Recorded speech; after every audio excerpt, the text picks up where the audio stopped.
Croyez-vous qu'il y a quelque chose derrière le mur de glace?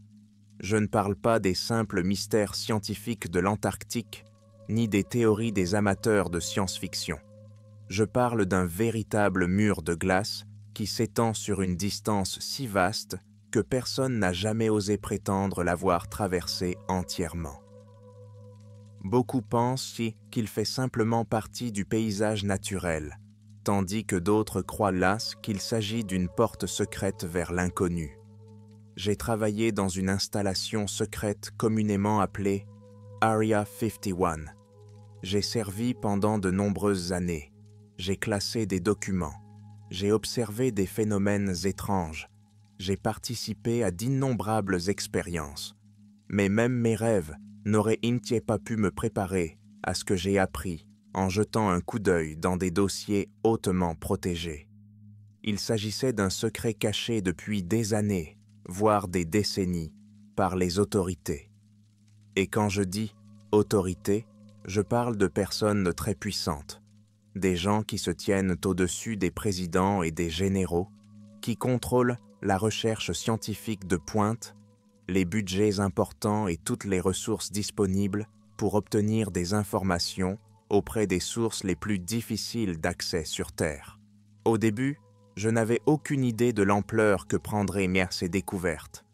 Je pensais que l'Area 51 ne s'occupait que d'expériences avec des équipements aéroportés, du développement de nouvelles technologies et de l'étude d'objets étranges, dont les cas se répandent parfois dans l'esprit du public sous la forme de sensations de conspiration. Mais un jour, j'ai été chargé de transférer du matériel d'un entrepôt à un autre, dans des conditions de secret extrêmes, avec plusieurs inspecteurs et un certain nombre de serrures électroniques. Ma tâche semblait banale, mais soudain, j'ai remarqué parmi la pile de documents un dossier étiqueté « Antarctique, mur de glace, accès spécial ». À première vue, les articles scientifiques habituels, des cartes, des photos de plaines enneigées. Je n'y aurais pas prêté attention s'il n'y avait pas eu d'étranges rapports à la fin.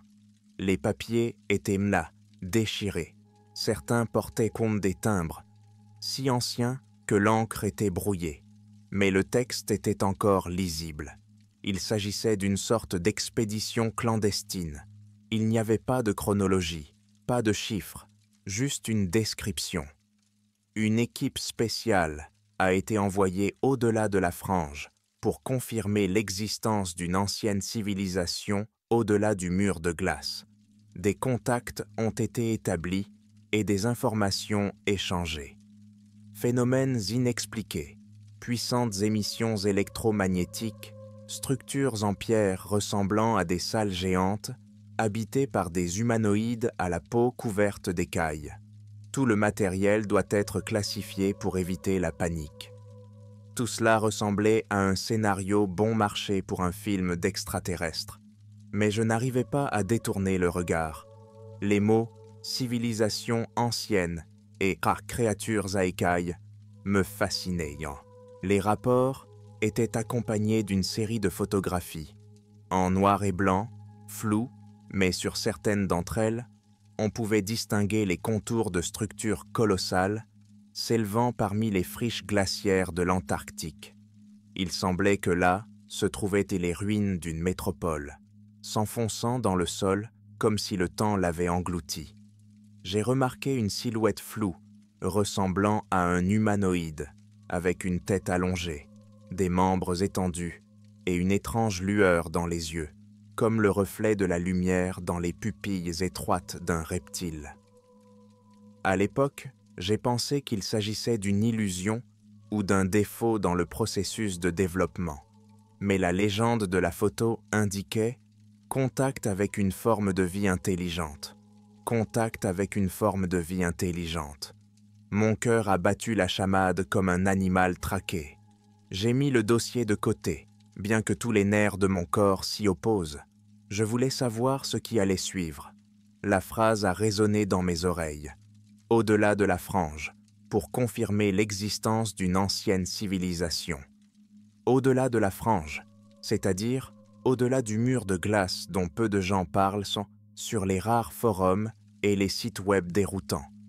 Et qu'a-t-on trouvé là-bas?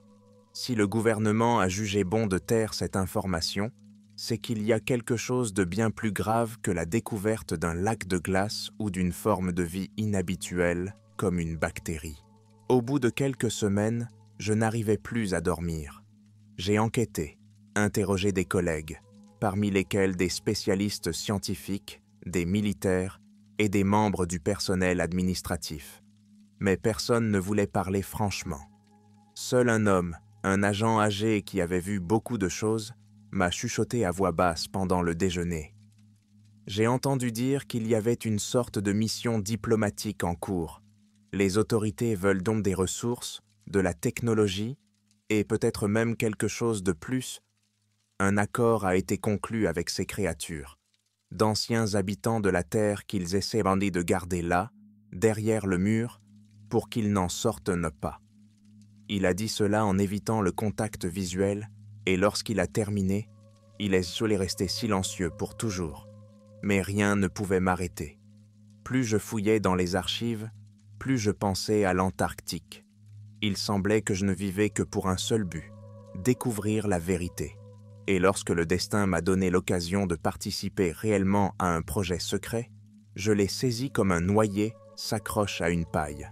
J'ai été sélectionné pour faire partie du groupe de spécialistes qui allait être envoyé pour étudier le climat et les strates de glace. On m'a amené sur un aérodrome militaire, on m'a mis dans un avion cargo silencieux et on m'a dit de me taire. Le voyage vers l'Antarctique a été long et fastidieux.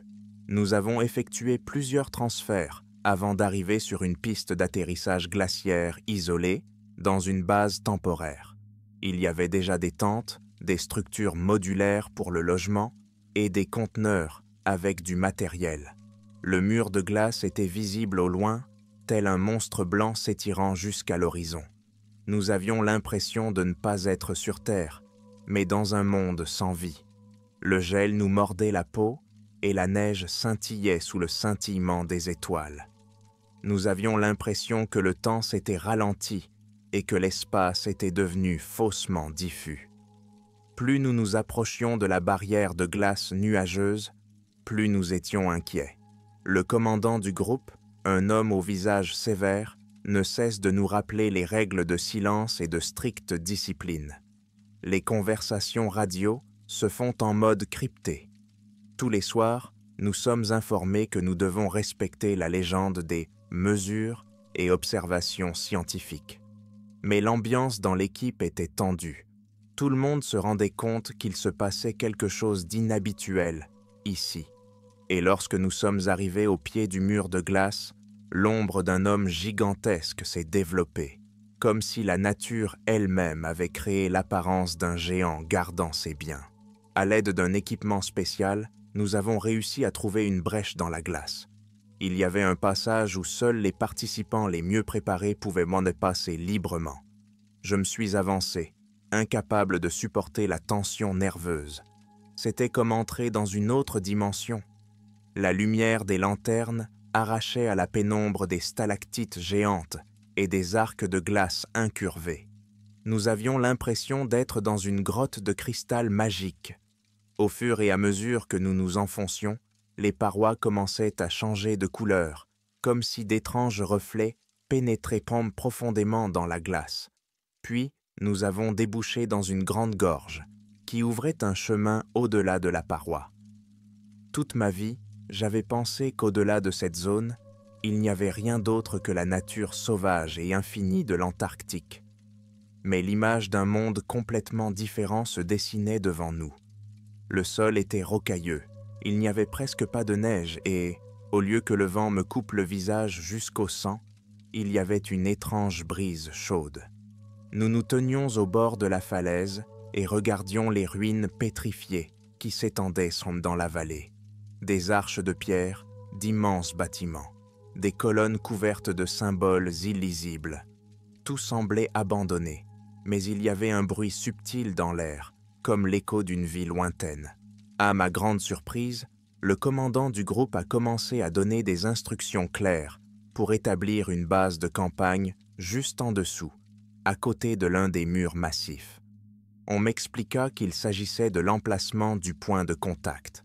Les « invités », avec lesquels les militaires et les scientifiques ont conclu des accords de longue date, ne devaient pas tarder à arriver. Je n'en croyais pas mes oreilles. Il s'avère que ces ruines ne sont pas si abandonnées que cela. Et le gouvernement était bien conscient que quelqu'un d'intelligent vit ici. La nuit, nous avons entendu de subtils bruissements. Il semblait y avoir un scintillement de quelque chose qui ressemblait à une lumière verte ou jaune, disparaissant entre les colonnes soit tombées. Je me souviens m'être accroupi derrière une montagne de gravats pour ne pas trahir ma présence et avoir discerné une marque à peine visible sur la pierre. Une profonde empreinte de pattes dans laquelle je pouvais distinguer de longs doigts munis de griffes acérées. Elles étaient plus grandes que la paume de la main d'un homme adulte. Pendant un certain temps, je n'ai rien fait d'autre que de fixer l'obscurité, en essayant d'apercevoir un mouvement. Puis un jour, j'ai vu une ombre, droite, bipède, mais avec des proportions inhumaines. Elle avait une tête effilée, un torse recouvert d'une peau épaisse et une queue puissante qui bruissait légèrement sur les rochers. J'ai cru devenir fou, et ce n'est qu'ensuite que j'ai compris qu'il s'agissait de créatures reptiliennes. Le lendemain matin, le commandant nous a réunis et a enfin levé le voile sur le secret. Nous avons un accord tacite avec ceux qui vivent ici. Ces créatures ont pris contact avec les autorités il y a longtemps, lorsque des rumeurs sur une certaine région anormale, au-delà du mur de glace, ont commencé à circuler. En échange de notre loyauté et de notre aide pour cacher leur existence, ils nous transmettent une partie du savoir et parfois de la technologie qui se cache dans les profondeurs de ces ruines. J'ai écouté et tout a basculé en moi. Il s'avère que toutes ces années, sous le couvert des neiges polaires et des recherches officielles, des secrets ont été échangés et aucun citoyen du monde ne l'a su. Nous avons été autorisés à traverser une partie des ruines. Il s'avère que dans les entrailles des salles de pierre se trouvent des tunnels menant à l'endroit où vivent des créatures ressemblant beaucoup à des lézards. On les appelait anciens, gardiens ou parfois reptiliens. Personne ne s'est plaint de leur agressivité. On les disait pacifiques tant qu'on n'envahissait pas leur sanctuaire sans autorisation. Mais pour une raison ou une autre, les militaires se méfiaient, gardant leurs armes à portée de main, comme s'ils s'attendaient à ce que quelque chose tourne mal. Lorsque nous sommes descendus pour la première fois dans ces tunnels, j'ai ressenti la pression de l'espace environnant comme si je pénétrais dans l'utérus d'un organisme géant. Les murs étaient décorés de sculptures et de symboles. Certaines images ressemblaient à des scènes de culture disparues depuis longtemps. Des créatures aux yeux exorbités, des mains levées vers le soleil, des scènes de sacrifice, des motifs étranges qui semblaient bouger lorsqu'ils étaient observés à la lumière d'une lanterne sous un certain angle. Nous avons été conduits dans l'un des couloirs où la lumière ne provenait pas de nos lanternes, mais semblait provenir de la surface même des murs. C'était comme de la phosphorescence, mais différente, chatoyante, rythmée, comme les battements d'un cœur. Nous avons ensuite débouché dans une vaste salle, et c'est là que je les ai vus. Les 4 êtres étaient immobiles. Leur peau était vert pâle, parsemée d'écailles. Leur visage ressemblait à quelque chose entre l'humain et le lézard. Leurs yeux étaient étroits, verticaux, et il y avait une lueur froide au fond de ses pupilles. Ils étaient plus grands que la plupart d'entre nous et se tenaient droits. L'un d'eux, apparemment le plus âgé, portait sur la tête une sorte de cerceau en alliage qui brillait à la lumière. J'avais du mal à croire que je regardais une race intelligente dont les gens ordinaires ne soupçonnaient même pas l'existence. Je me suis souvenu des lignes des documents décrivant une forme de vie avec des écailles, et j'ai senti la panique monter en moi. Mais le commandant nous a fait signe de ne pas bouger. L'un des militaires s'est avancé et a tendu la main dans un geste de salutation, lent, comme s'il avait là été étudié à l'avance. La créature répondit par un signe de tête, et je perçus le léger bruissement de ses écailles. Pendant quelques instants, il y eut un silence tendu qui fut soudain envahi par des vibrations inhabituelles. Il semblait que les voûtes de pierre elles-mêmes transmettaient une sorte de son, peut-être un discours que nous ne pouvions pas comprendre. Le plus vieux reptiloïde nous a alors indiqué une porte au fond de la salle, et nous nous y sommes rendus. Un militaire s'est adressé à nos hommes en chuchotant, leur disant de suivre sans discuter. Il me semblait que nous étions en route pour un rituel inconnu. En entrant dans la pièce suivante, j'ai vu des étagères remplies d'objets. Il pouvait s'agir de tessons de vaisseaux, d'armes d'un alliage inconnu, de cristaux émettant cette douce lueur. J'ai voulu toucher l'un des cristaux, mais je me suis retenu. Je ne pouvais pas savoir si c'était interdit. La créature, au cerceau sur la tête, s'est approchée et a fait un signe de tête à l'homme chargé du volet scientifique de l'expédition, un chercheur décharné, de petite taille, qui ne quittait jamais ses lunettes. Il sortit un petit appareil de son sac et commença à parler de quelque chose en s'adressant au reptiloïde. Je n'ai rien entendu, le sang battait dans ma tête et un grondement sourd se faisait entendre autour de moi. À l'intonation, cependant, j'ai compris qu'il s'agissait d'une sorte d'échange. Les gens avaient apporté des échantillons de quelque chose, peut-être de la technologie, en échange de ces cristaux et d'autres objets inconnus. L'idée s'installa au fond de mon esprit que le gouvernement connaissait depuis longtemps la puissance monstrueuse cachée ici.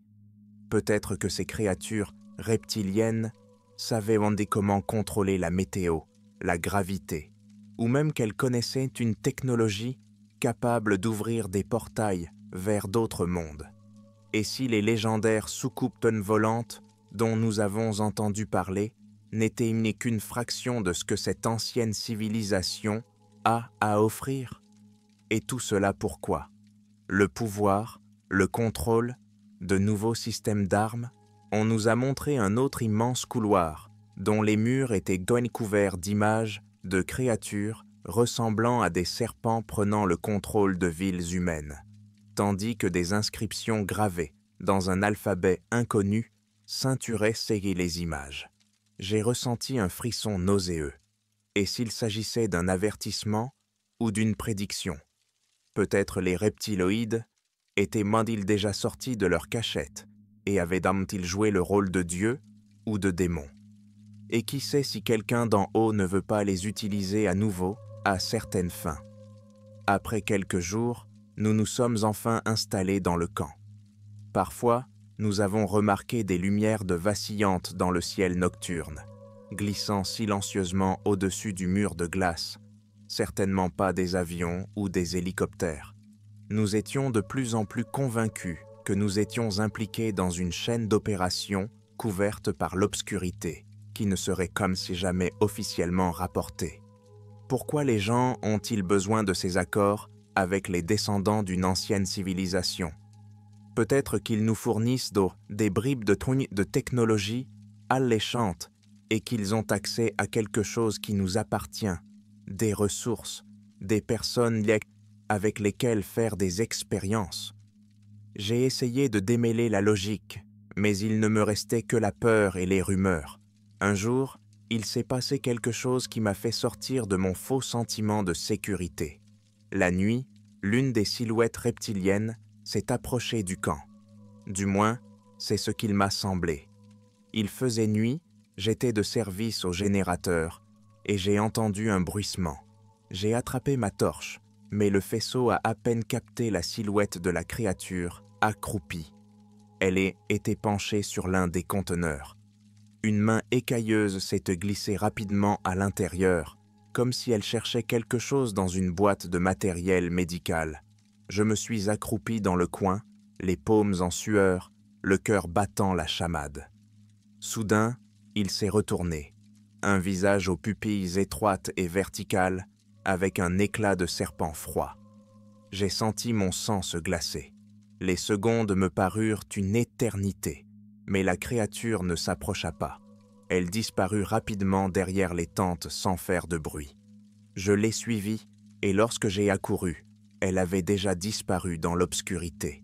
J'ai raconté l'incident à mes supérieurs, mais le commandant s'est contenté de froncer les sourcils, de dire que tout était sous contrôle et de leur demander de ne pas ébruiter l'affaire. J'ai été frappé par son indifférence et la façon dont il parlait, comme s'il était habitué à ce que ces créatures se promènent dans notre camp quand elles le voulaient. Les jours suivants, j'ai commencé à remarquer que les soldats regardaient de plus en plus autour d'eux avec inquiétude et que des dispositifs de surveillance supplémentaires étaient installés autour du camp. Il ne s'agissait pas de simples mesures de sécurité. Il se passait quelque chose dans les profondeurs des ruines, et les autorités étaient nerveuses.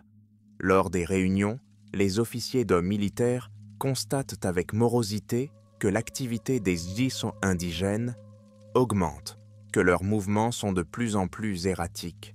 C'était comme si les reptiloïdes étaient agités par les actions de quelqu'un d'autre. J'ai entendu des bribes de conversation selon lesquelles notre camp voulait s'emparer d'un artefact de la plus haute importance et que les propriétaires des ruines hésitaient, ne voulant pas le céder.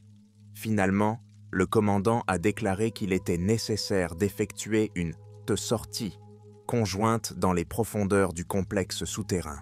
Nous avons été prévenus que nous devions être prêts à faire face à toutes les circonstances et nous avons reçu des équipements supplémentaires. Je me suis rendu compte que cela pouvait être plus dangereux qu'avant. Un groupe composé de plusieurs militaires, de 2 scientifiques et de moi-même s'est rendu dans l'un des passages inférieurs, où 4 reptiloïdes nous attendaient. De près, leur apparence évoquait l'horreur primitive. Des mâchoires massives, finement dentelées, des fentes étroites dans les narines, une crête étrange à l'arrière de la tête. Pourtant, ils pouvaient y marcher debout, et leurs bras, bien que tendus, ressemblaient encore à des mains humaines, mais avec des griffes sombres. Nous avançons dans le couloir qui descend, et la lumière des lanternes révèle de nouveaux bas-reliefs, des trappes, des portes massives. Par moments, le sens de la réalité nous échappait. Des tunnels de pierre tout autour, et sous les pieds, une surface dure comme des carreaux de haute technologie, comme si ce complexe combinait l'architecture du passé avec les incroyables réalisations de l'ingénierie moderne, ou même plus avancée. Au bout d'un moment, nous avons été arrêtés devant une porte couverte de symboles, parmi lesquels se distinguait un signe en forme de cercle ceinturé par un serpent aux ailes ondulantes. Les reptiloïdes semblent hésiter avant de nous laisser passer. Comme nous nous approchions, le commandant fit signe aux scientifiques qui fouillèrent dans leurs sacs et en sortirent des instruments compacts. J'ai remarqué leur nervosité, leurs doigts tremblants. Nous sommes restés dans un silence oppressant, n'entendant que le goutte à goutte de l'eau et les hurlements lointains du vent à travers les fissures des murs. Puis l'un des reptiloïdes a touché les symboles et la porte s'est ouverte en silence. C'était comme dans un rêve, tant les gigantesques volets de pierre tournaient, doucement et silencieusement. Derrière la porte se trouvait une immense salle en forme d'amphithéâtre, entourée de gradins en anneaux concentriques. Au centre se trouvait une plateforme sur laquelle se trouvait quelque chose qui brillait d'une douce lumière bleutée. Je n'ai pas compris ce que c'était. Peut-être un cristal ou un appareil assemblé à partir de segments incompréhensibles. Les reptiloïdes nous ont retenus jusqu'à ce que nous approchions de la plateforme. J'ai vu l'un des soldats jeter un coup d'œil au commandant et tenter de s'avancer, mais la créature à la crête lui a rapidement saisi le bras, le serrant si fort qu'un craquement s'est fait entendre. Le soldat jura entre ses dents, mais le reptiloïde ne le lâcha que lentement, signalant que l'intrusion n'était pas tolérée. Le commandant s'est ensuite approché le premier de la plateforme. Apparemment, il disposait de pouvoirs spéciaux ou d'arrangements particuliers. Il dit quelque chose aux scientifiques, qui sortirent un appareil spécial avec un écran clignotant. Ils essayèrent d'enlever de l'approcher du cristal, mais les reptiloïdes sifflèrent. Cependant, le plus âgé d'entre eux, d'un geste de la main, autorisa les mesures. Les scientifiques activèrent dans l'appareil. L'air autour de nous commença à se déformer, à trembler, comme au-dessus d'un feu. Des éclairs scintillants sont apparus, et j'ai senti une pression dans mes oreilles, comme si je plongeais sous l'eau. Cela n'a duré que quelques instants, puis un bourdonnement sourd s'est fait entendre, non pas celui de l'appareil, mais celui de la plateforme elle-même. Les deux reptiloïdes sifflèrent plus fort, commencèrent à se déplacer autour de nous, comme s'ils gardaient cet objet. Je pouvais lire la peur dans les yeux des militaires. Nous ne comprenions pas ce que nos hommes essayaient de faire exactement. S'emparer du cristal, l'activer ou simplement obtenir des données. Mais quelque chose a mal tourné. Soudain, une puissante lueur bleue a entouré la plateforme. La température de l'air a grimpé. Le sol en pierre a tremblé. Les scientifiques, criant, tentent d'éteindre l'appareil, mais la lueur ne fait que s'intensifier. Un rugissement strident se fait entendre et l'un des reptiloïdes se précipite vers la plateforme, repoussant l'homme à l'appareil.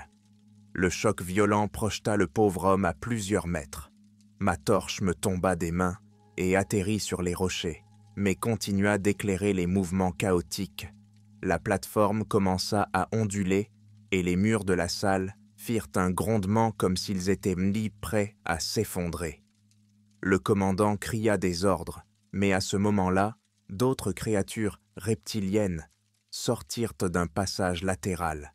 Elles étaient plus grandes et plus puissantes qu'auparavant, et leurs yeux brûlaient littéralement de rage. Les militaires ont saisi leurs armes, et les reptiloïdes se sont précipités sur eux, les jetant à terre. Je suis tombé par terre, tremblant de tout mon corps. Les créatures rugissaient tout autour, des coups de feu, de courtes rafales d'armes automatiques. Les balles rebondissaient sur les colonnes de pierre avec un bruit perçant. L'espace d'un instant, j'ai vu l'un des reptiloïdes se faire tirer dans le flanc, mais il n'est pas tombé. Il a seulement sifflé encore plus violemment, frappant la queue militaire sur les jambes. Ils semblaient étrangers à la douleur, mais leur force était monstrueuse. Le commandant ouvrit le feu à son tour, visant la tête des créatures. L'odeur lourde de la poudre à canon se mêlait à l'humidité des murs anciens, comme un cauchemar devenu réalité. Les reptiloïdes se mirent à grouiller à une vitesse incroyable, comme s'ils avaient anticipé nos actions.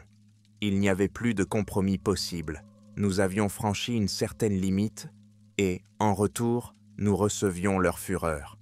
L'un des scientifiques était resté immobile, apparemment touché. Un autre rampait, essayant de s'abriter derrière une colonne de gravats. J'ai vu le reptiloïde lui saisir les jambes et le ramener facilement au centre de la salle. Des appels à l'aide se firent entendre, résonnant comme un mince écho et se coupant soudain. J'ai eu une peur insupportable. Je me suis levé de force et j'ai ramassé l'arme qui se trouvait à proximité. Au même moment, une créature à la gueule dentée s'est jetée sur moi. La mâchoire grimaçante était à quelques centimètres de mon visage. J'ai appuyé sur la gâchette une fois, 2 fois, 3 fois. Les balles se sont enfoncées dans son cou. Le corps a eu des soubresauts convulsifs, émettant un faible bruit de déchirure, et est tombé lourdement sur le côté. J'ai roulé à temps pour sentir les écailles glissantes sous mes pieds. J'ai dû me détourner pour ne pas voir ses yeux vides et gelés. Le chaos faisait rage dans le hall. La lueur de la plateforme commençait à s'estomper, mais le bourdonnement était toujours là. Du coin de l'œil, j'aperçus le commandant et quelques militaires qui tentaient de se replier vers la sortie en se couvrant de feu. Les reptiloïdes les poursuivaient, transperçant le hall de leurs cris sifflants. Les pierres se fissuraient, mais heureusement le plafond tenait bon. Je me suis levé, essayant de trouver le chemin de la porte, mon cœur battant la chamade. cherchant définitivement à sortir de ma poitrine. À ce moment-là, un des reptiloïdes, plus grand et avec des écailles rougeâtres, s'est jeté sur le groupe de soldats. Je le vis arracher un fusil des griffes d'un soldat et, comme un bâton fragile, le briser en deux. Des éclats de métal ont volé dans différentes directions. Le soldat a reçu un coup de queue dans le dos et s'est envolé vers le mur en hurlant. Je me suis précipité, sans me rendre compte de ce que je faisais, et j'ai mis un chargeur entier dans le monstre. Le bourdonnement dans mes oreilles, les vapeurs de poudre, tout cela s'est conjugué dans une horreur continue. Le sang du reptiloïde, épais et vert foncé, a éclaboussé le sol, mais il resta en vie encore quelques secondes, me fixant d'un regard haineux avant de s'effondrer. Je suis resté là, presque épuisé, tremblant, ne voyant que du sang et des cadavres autour de moi, aussi bien des humains que des habitants inconnus des ruines. Le commandant, me remarquant, a crié « Il faut sortir !» Les survivants et moi, qui avions encore des munitions, nous sommes donc dirigés vers les portes. Une autre créature nous a barré la route, mais cette fois, l'un de nous a lancé une grenade. L'éclair illumine l'endroit, et l'onde de choc fait trembler les murs. Nous avons sauté dans le couloir, à peine capables de rester debout. Les lanternes éclairaient donc les voûtes de pierre égratignées. Nous avons dû repousser quelques de reptiloïdes en chemin, qui réagissaient apparemment au bruit. Je ne pouvais plus penser au secret, ni aux avantages d'un accord entre l'armée et ses créatures. Tout ce que je voulais, c'était sortir. Lorsque nous avons atteint le tunnel extérieur, à travers une fissure dans le mur, j'ai pu voir des éclairs de lumière bleue provenant des profondeurs du complexe. Peut-être que la plateforme était enfin hors de contrôle, ou peut-être qu'il se passait quelque chose d'autre là-dessous dont nous n'avions aucune idée. Nous sommes remontés à la surface. Il y avait des gens qui couraient polis dans le camp, des avertissements et des ordres partout. Quelqu'un criait qu'il fallait évacuer immédiatement. On entendait des bruits étranges au loin, des raclements, des grondements, des coups. Les ruines tremblaient, comme si quelque chose se réveillait d'un sommeil séculaire.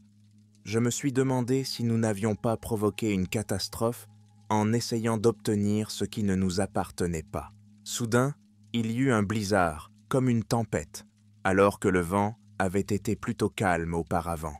La neige tomba sur le camp, balayant les tentes. On aurait dit que le temps lui-même était hors de contrôle. On entendait les officiers crier l'ordre d'emballer d'urgence les choses les plus importantes et de quitter cette terre morte. Certains essayaient de sauver leur matériel. Je voyais le commandant hurler dans sa radio, demandant un transport de secours, mais je n'obtenais pratiquement aucune réponse. Les communications étaient instables et les interférences s'aggravaient. Nous avons à peine aidé les blessés qui pouvaient encore se déplacer. Plusieurs personnes sont restées quelque part dans le complexe. Apparemment, elles n'avaient aucune chance d'être secourues, et s'y rendre signifiait se suicider. Seule une petite partie de notre groupe, encore relativement apte au combat, est parvenue jusqu'au rover. Alors que nous nous éloignions, à travers le verre dépoli, je pouvais apercevoir des silhouettes sombres et changeantes sur fond de tourbillons de neige. Les reptiloïdes étaient l'un des sorties des ruines et n'étaient plus déroutés par notre présence. Les ténèbres se reflétaient dans les yeux de ces créatures. Notre caravane de véhicules s'éloigna vers la brèche dans le mur de glace, espérant le salut. Le vent forcit, la neige frappe le pare-brise, glisse sur la carrosserie. À la radio, le commandant reçoit l'ordre de percer la brèche. Des avions militaires sont déjà partis et nous attendent sur la piste d'atterrissage. Le ronronnement des moteurs se mêle au bruit de la tempête de neige. Personne ne dit un mot. Tout le monde comprenait que ce n'était que par miracle que nous pourrions franchir ce mur. Lorsque nous sommes arrivés à la fissure par laquelle nous étions passés la première fois, j'ai remarqué d'énormes morceaux de glace qui traînaient, comme si le passage s'était élargi. Et dès que nous avons pénétré dans ce tunnel de cristal, La glace a grondé.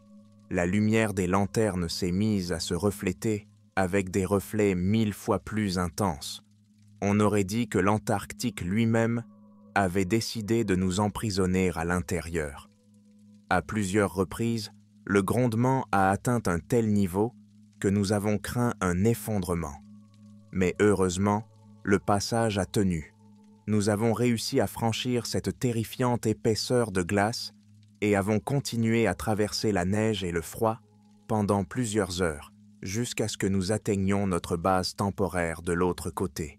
Les médecins militaires, qui avaient été laissés en arrière par l'avion, se sont précipités vers nous.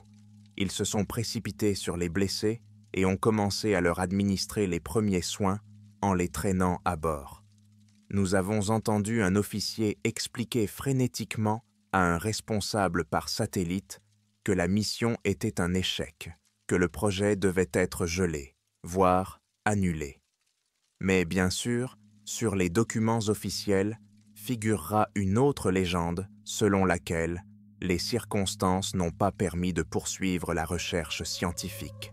Je ne sais pas ce qu'il est advenu de la civilisation cachée derrière le mur de glace après le massacre. Peut-être que les reptiloïdes ont pris notre acte comme un acte d'hostilité et ont rompu tout traité. Il est probable que les autorités tenteront d'étouffer la catastrophe, car admettre de tels événements ferait s'écrouler tous les fondements sociaux. Mais je me suis rendu compte d'une terrible vérité. Ces créatures sont bien plus dangereuses que nous ne pouvions l'imaginer. Elles ne sont pas agressives de sans raison, mais face à la cupidité humaine et aux tentatives d'invasion de leurs objets sacrés, elles nous ont montré qu'elles étaient capables de défendre leur territoire. De retour dans la zone 51, j'ai compris que je ne pouvais pas vivre ma vie comme si rien ne s'était passé. Comme si je n'avais pas vu ces ruines, ces regards inhumains, ces salles remplies de pouvoirs secrets. Dans les rapports destinés aux hauts hommes fonctionnaires, sous le couvert du secret, toute cette homme d'histoire sera écrite en lignes sèches. Complications imprévues dans l'exécution du programme. Le nombre de victimes s'élève à quelques personnes. L'objet nécessite une étude plus approfondie. Mais derrière ces lignes se cache une horreur qui peut faire tomber à la renverse toute personne qui fait confiance aux autorités. Un voile sombre a recouvert la réalité, montrant clairement qu'au-delà de notre monde familier, il existe des profondeurs insidieuses qu'il vaut mieux ne pas connaître. Et pourtant, le gouvernement des États-Unis ne veut pas renoncer à une telle couche de secret, parce que là, derrière le mur de glace, se trouve un savoir qui pourrait changer le cours de l'histoire. Vous pensez qu'ils vont s'arrêter? Ils ne s'arrêteront pas. Le pouvoir est avide de nouvelles armes, de formes d'énergie uniques, de la capacité à contrôler la nature. Et tant que le désir de puissance est vivant, ils enverront des expéditions encore et encore, concluront des accords, tricheront et risqueront non seulement la vie de leur peuple, mais aussi la sécurité du monde entier. Quand je m'endors, je vois encore devant moi ces pupilles froides et verticales, ce sifflement grave comme un avertissement. N'entrez pas ici sans notre volonté, et le gémissement du vent résonne à mes oreilles, comme un écho de secrets figés dans la glace. Il m'a semblé que si toute la vérité était révélée, la société deviendrait folle, ou perdrait confiance dans les fondements mêmes de la réalité. Ou peut-être le monde est-il trop tard. Les reptiloïdes vivent à nos côtés depuis des siècles, mais nous ne savons pas regarder au-delà de l'horizon de l'ordinaire. Derrière le mur de glace de l'Antarctique, dans cette terre morte et pourtant si vivante, se trouve une civilisation ancienne. Je l'ai vue de mes propres yeux, et je sais que le gouvernement n'hésite pas à mentir, juste pour qu'aucun d'entre nous, citoyens ordinaires, ne soit au courant de l'existence de ces créatures, les reptiloïdes que les théoriciens de la conspiration adorent crier dans leurs écrits, juste pour trouver une petite confirmation. Mais cette fois, c'est bien réel. Area 51 abritera mon histoire dans les coffres sous la rubrique « For Special Eyes ». ne lui laissant aucune chance d'être reconnu officiellement. Mais vous, qui lisez ceci en ce moment, avez déjà ouvert le voile. Que vous y croyez ou non est une autre question. Sachez simplement qu'il y a vraiment quelque chose derrière ce mur de glace.